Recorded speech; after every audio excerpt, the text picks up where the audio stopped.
Hello, my name's Jane Sees. I'm 24 years old and I'm from Sparwood, British Columbia, Canada. I'm actually in the mountains, but they're not appearing in the video. I'm very sorry about that. I'm an outdoorsy, energetic person who loves to hike, paddleboard, swim. I also love video games. I love reading, watching movies. The first time I ever left my small town was when I went to the University of Lethbridge in order to complete a Bachelor's of the Arts in Anthropology. And during my adventures in university, I got close with a lot of exchange students from around the world.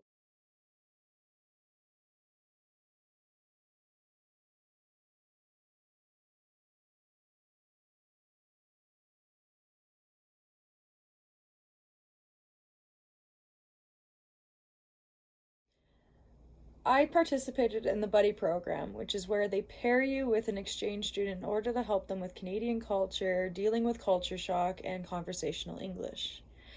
And one of the ways I love to help them with conversational English and to make sure they were adapting and that they felt safe and comfortable was by planning murder mystery parties where I had other exchange students and my other Canadian friends join, and they were able to practice with more than one person, make lifelong friends, and they were able to do it in a fun and safe environment.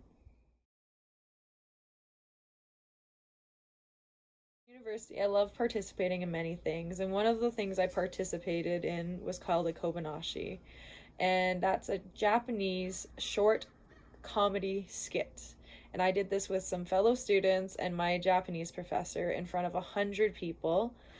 A lot of them were native Japanese speakers, and one of them was the mayor of Lethbridge, and the other was the governor of Tokyo at the time. This experience was one of my greatest accomplishments in university, but it also showed me how intimidating it can be to speak in a second language in front of native speakers. But it can be one of the most rewarding experiences as well.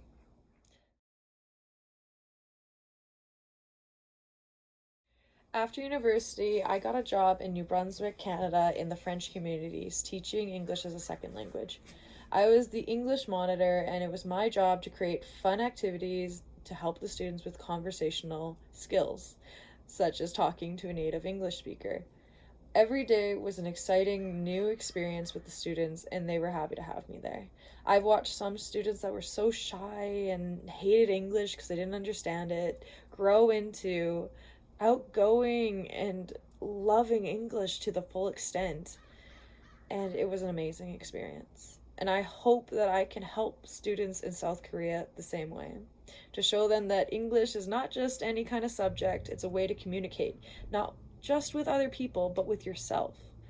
When you're learning a second language, you end up learning so much more about yourself and other people, and it just broadens your mind and makes you want to more explore. And I want to bring that to my students in the future.